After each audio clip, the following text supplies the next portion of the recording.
I'm so excited for this video. I'm so excited. Hello friends, welcome back to my channel. Today we are going to be doing something so exciting. I don't know how I got this idea. So there's something about me is that the only thing I love as much as I love books is watching a film, watching a movie. That's like watching a movie for me is the equivalent of reading a book. Like I just love movies so much. I have since I was a little girl and I was watching them with my family.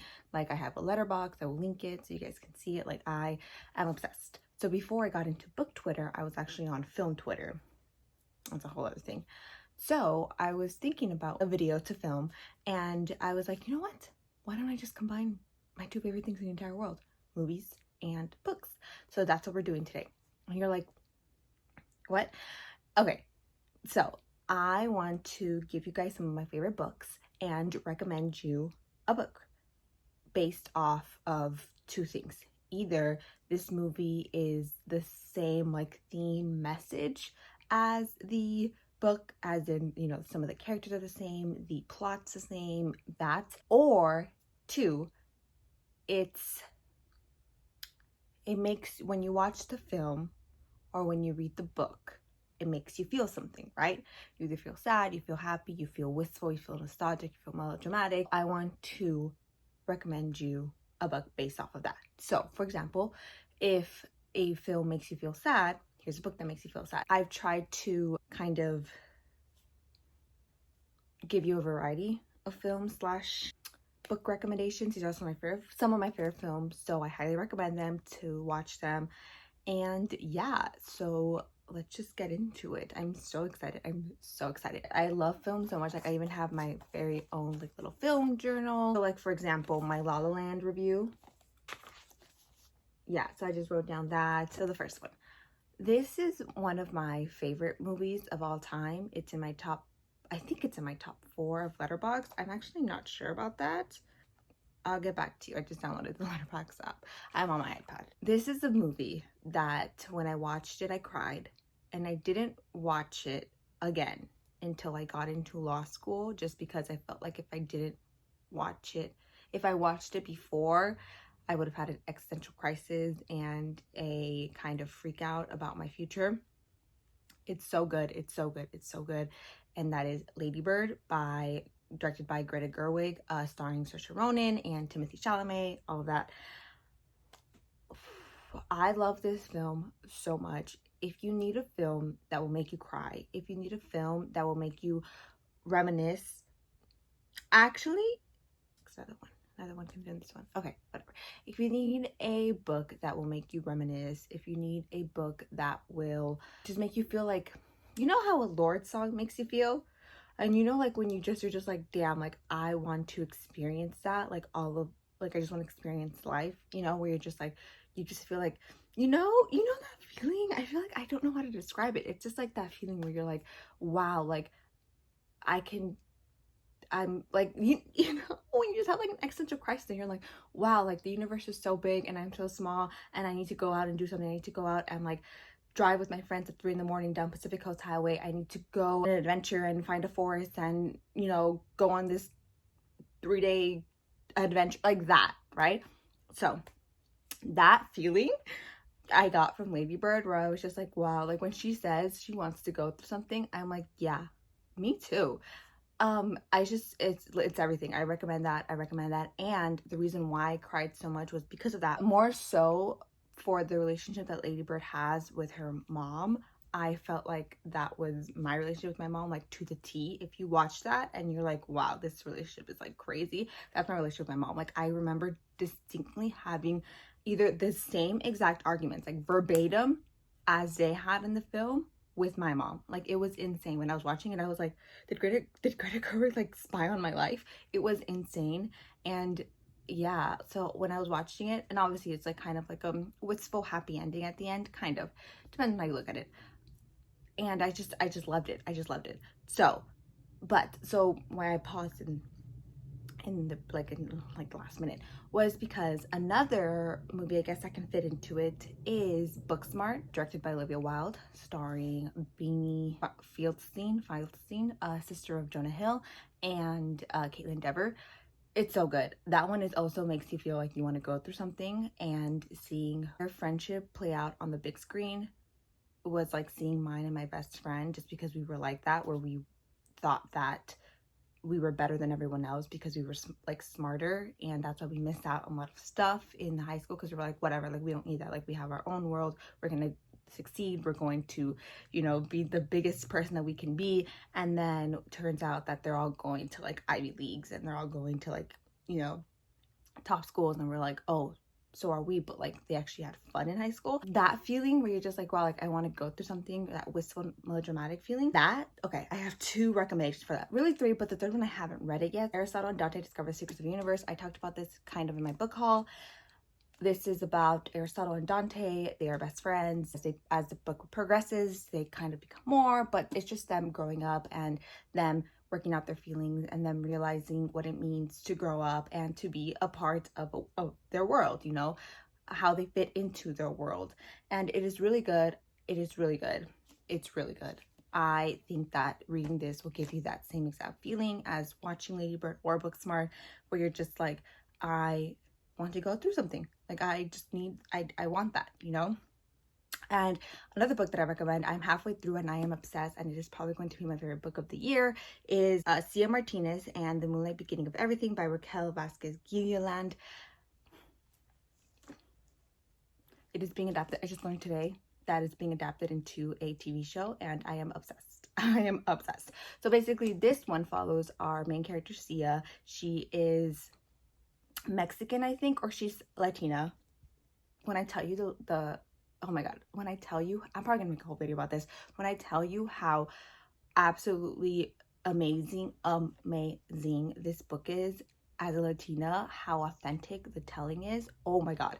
So we have Cia Martinez, and she basically is like Ursula Dante. She has to grow up, and her mom got deported by ICE, and she seemingly died on her way back into the country, and she has to live with that and live with the fact that she's basically growing up without a mom, and at the same time she is getting closer to this boy, and she has having friendship problems. And she also, I love the fact that she, or I guess the author, writes these like old Latin myth retellings of the universe, of like how the universe came about, how the world came about, all of that, where we came from. Oh my god, I'm obsessed. I am obsessed.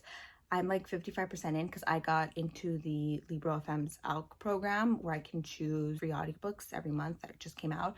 So this one I chose, and I am so happy I did. I am so happy I did this. So I'm starting to get back into audiobooks, or I'm starting to get into audiobooks, just because since law school started, I am having a lot of time writing my notes, and so I just want something to listen to. So I was like, perfect, audiobooks.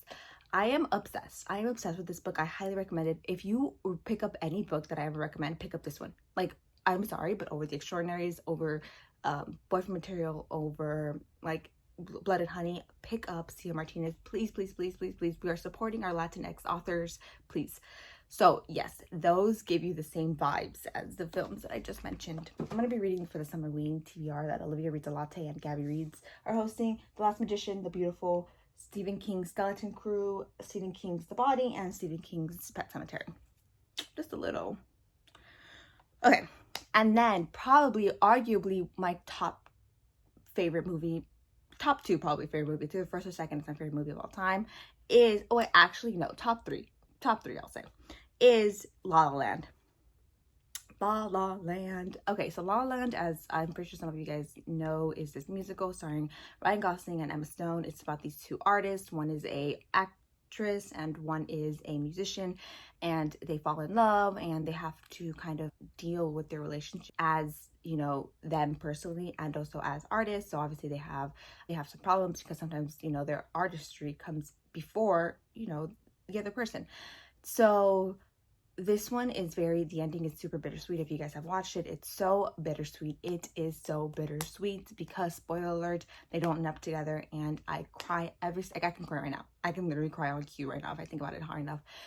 It's the fact that, like, they chose it's kind of like that quote from the Portraits of a Lady on Fire. That one's also good. I haven't read it, I haven't watched it, but I really want to watch it, where it says that the person made the artist choice, and like, you know, the choice of an artist. And for this one, that's true, just because they knew that if they stuck together, Ryan Gosling, Mia and Sebastian, that they wouldn't have been, I don't want to say successful in their careers, but I think that if they stuck together, they wouldn't have, they made the artist choice. And they were happy. At the end, they were happy just because they got where they were. A big actress, and managed to open up his restaurant, like jazz restaurant that he really wanted.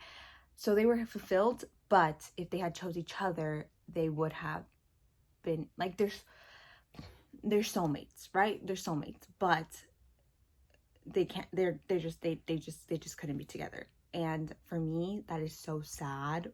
Like, I love that. I love the angst. That's like one of my favorite, like probably maybe my all-time favorite trope, where the other person, or they know they're soulmates. They know that they are together and they know that they belong together. But for some reason, fate, destiny, prior commitments, for some reason, none of that cheating, lying, no, just for some reason that's greater than them, right? That they literally cannot, that they cannot overcome. They just can't be together. But they know that they would have been so happy together. Oh my god, that's all-time angst. Oh my god, that is everything to me. So I think that's probably why this is like my favorite film, or one of my favorite films. So for this one, probably one of my angstiest books that I have, If We Were Villains by M.L. Rio. Oh my god, this was everything. This is a dark academia. Yeah, it's dark academia. This is about this group of 6 or 7 people. It might have been 5, 6, or 7 people. I haven't read this in a long time. 5, 6, or 7 like friend group, and so basically one of them dies, and we have to find out who the murderer is.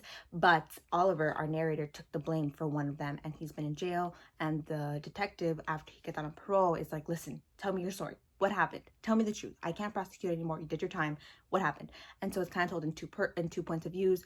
So we see what happened then, and then we see like currently as he's telling the detective, like, oh yeah, this happened, like, you know, his like little current, like how he feels about it, like, wow, looking back, that was dumb, like that.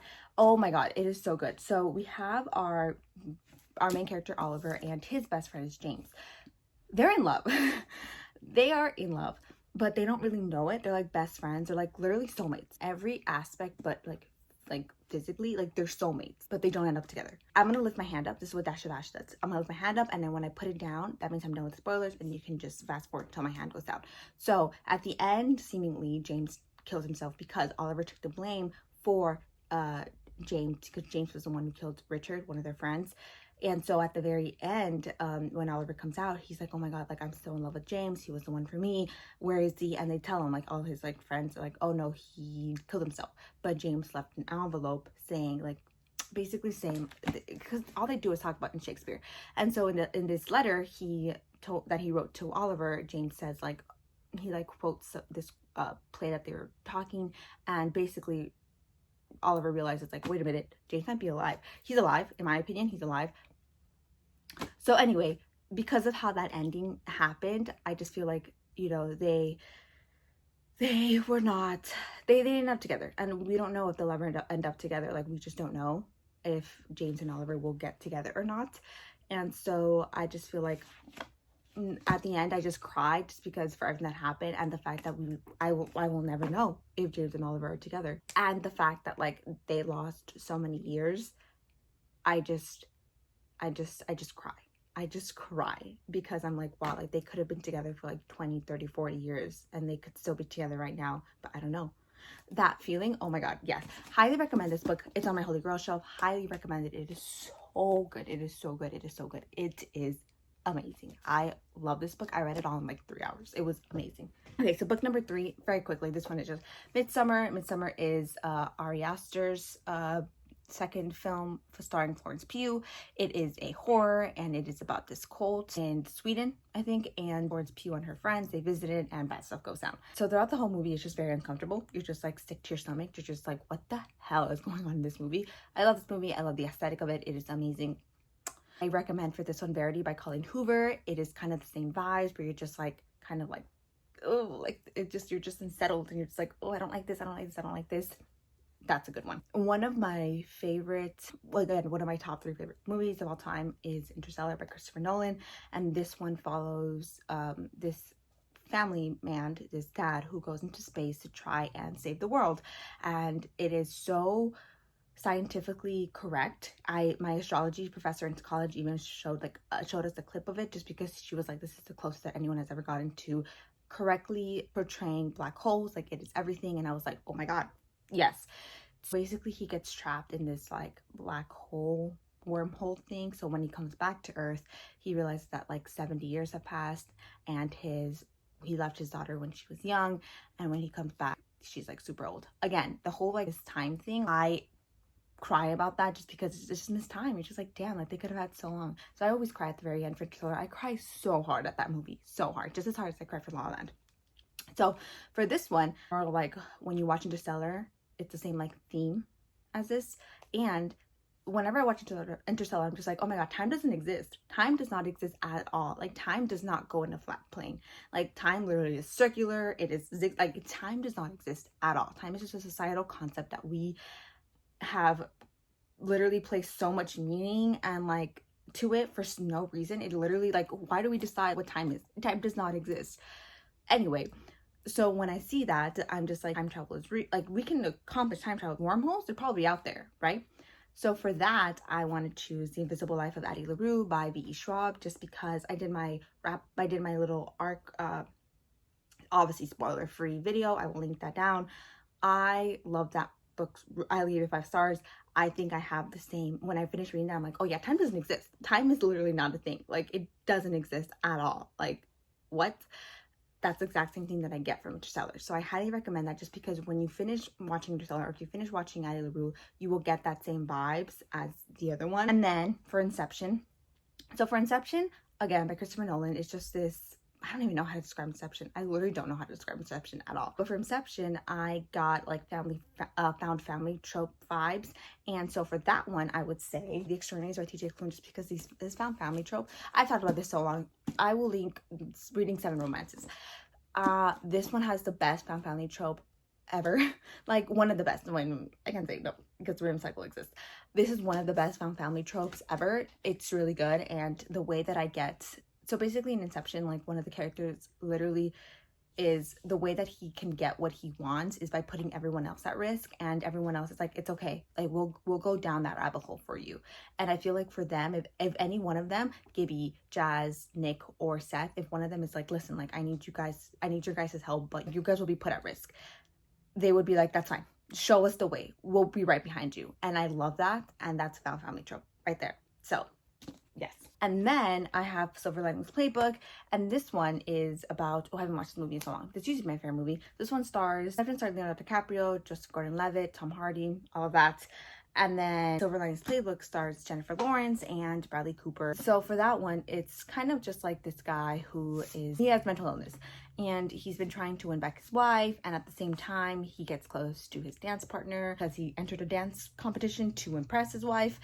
And at the very end, he realizes that he wants to be with his wife, but he had already fallen in love with his dance partner. So that's when he like chooses his wife. But at the very end, he's like, no. Well, it's because the dance partner thinks that no, he didn't choose it. The dance partner thinks that he chose it because they were hugging, him and his wife. And so she saw from afar. She was like, okay, fine, he chose her. Like, that's fine, whatever. She runs away. But then Bradley Cooper comes and like does this whole proclamation of love. And so that's when they get together. Angst, miscommunication, seemingly unrequited feelings. Of course.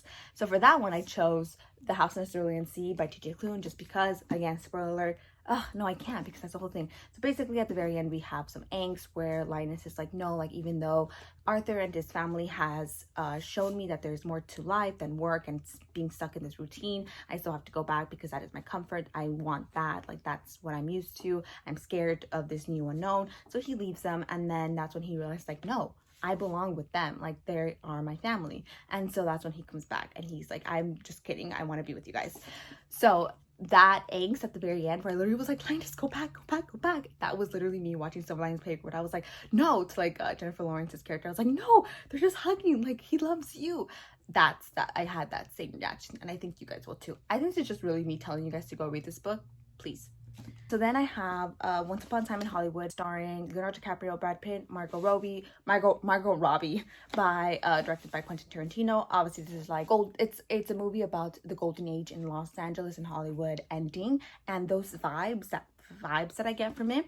Literally, Daisy Jones and the Six. That is literally the same vibes. Where it's just like, it's okay, this is not like the same where it's like the golden age is ending. It's more so just the vibes of like old time Hollywood, old time Los Angeles, old time, you know, celebrity status. And I feel like that's the same vibes where like it's like vintage, nostalgic, hippies, you know, like that, like, you know, that vibe. That is the same thing as this. And I feel like if you like Once Upon a Time in Hollywood and you're like, oh my god, I want to read more books about, you know, stars from the 60s, stars from the 70s, Hollywood in the 60s, 70s. Recommend this one. This one's really good. This one is about Daisy Jones and the Six, about this band that were on the rise. They were amazing. They were good.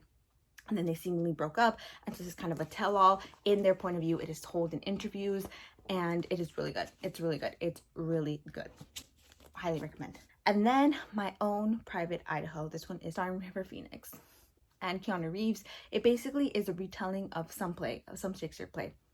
And we have, so for this one, it's basically just like this ragtag street gang, not really, where River Phoenix and Keanu Reeves are part of. And then at the very end, Keanu Reeves, who is the son of a mayor, realizes that he has to go and fulfill his duties as being the son of a mayor. And so he turns on River Phoenix's character and the found family trope that they have, and he leaves them. And so River Phoenix is like, well, you're my best friend. You were seemingly my platonic soulmate, and you left me. So that one I have Vicious by V.E. Schwab. It is the same thing. It's Dark Academia. We have Victor and Eli. The trope for this one is strangers to best friends to enemies. No, strangers to best friends to seemingly lovers, and then to enemies. Because I low-key think River Phoenix and Keanu Reeves, something was going on there. So this one, we basically have Eli and Victor. They want to become extraordinaries, basically, and EOs, and they do it, but Eli is very religious and he feels that they are an abomination, and so he has to go out of his way and kill every EO. And obviously Victor is one, and so Victor's like, okay, well, I'm your best friend. Eli's like, okay, well, I don't care, like, I'm turning on you. Same exact thing where they're best friends, but for some reason one of them turns on the other, and it hurts you because you're like, oh my god, you guys were literally platonic, like soulmates, or just soulmates. You guys were soulmates, and now you're turning on each other. For what? You just want to shake them and make them make up. That's literally the exact same vibe. So, and then last one, I know I'm rushing through them, but I do have I have a law school assignment due like today, and I haven't started. So last one is Stand By Me. This one is, again, stars baby River Phoenix when they were a kid, like an 80s movie. This one is basically this 4 best friends, these 4 like 12-year-olds, 11-year-olds, and they go and try to find a dead body. And it is actually inspired by a Stephen King book that I want to read for Summerween. And it's just them like having a French, you know, like they're going to find this dead body that they heard about off like the side of the tracks.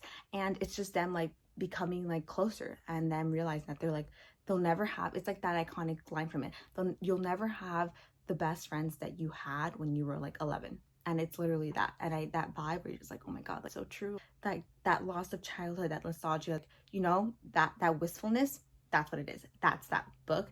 And it's sad because at the very end, the narrator tells us where everyone ended up, and they weren't close anymore. Oh my god. That one, I will choose The Raven Boys by Maggie Seawater. Obviously one of my favorite series of all time. This is the Raven Cycle, just because there are 4 friends, right? Not 4 boys, but 3 boys. What? I forgot about Noah, and I forgot about Henry. Oh my god, I'm so sorry. Okay, this is the Gangsy. We'll just say that. This is also a group of a found family trope. This is the found family trope, and they are going and they are searching for ley lines, and they are searching for a dead Welsh king, Glendower. And this is everything. Because as they're on this adventure, on this hunt, they are finding more stuff about themselves, they're finding more stuff about their friendships, and it is everything. Oh my god. If you literally, forget what I said, if you pick up any book that I ever recommend, pick up The Raven Cycle, please. This is the best, in my opinion. These are the best books ever. So yeah, so that and I feel like obviously they're going to be friends forever. None of that Stand By Me where 30 years later and they're not talking to each other. But it's true where like the friends that you, for them especially, in case the friends that you make in this time, like the friends that they made going on this hunt for Glendower, they'll never make anywhere else. Like this is it. This is their family. This is their best friend. This is it for them. and I love that, and I could cry right now because of that. And so those are my recommendations based on my favorite books. I will leave my Goodreads, I will leave my, oh, I just made a Bookstagram. I don't think I mentioned that. I linked it, but I don't think I mentioned that. And I will leave my letterbox. I'm trying to watch more movies, but again, because of law school, I have to cut my time between everything. Also, follow me on Twitter and literally hit me up for any movie recommendations. I will find you something to love. I know I kind of sped at the end, but I don't know if you guys realize when I get really excited, I start talking really fast. So I have to realize that I have to slow down, or else all of my videos are gonna be like 10 minutes long. I just want to get excited. I start talking really fast. So I will maybe do the same. Maybe I'll just do a series, right? Why not? Where I, maybe I could do like specific like action, drama, maybe some vibes, some themes that you guys want, like movies that will make you cry. Recommend me books off of that, like the same reason why, because their dad died, their best friend died, they didn't end up together at the end, all that stuff. Let me know. I hope you guys like this. I will see you in the next one. Stay safe and go read your favorite book for me. Bye.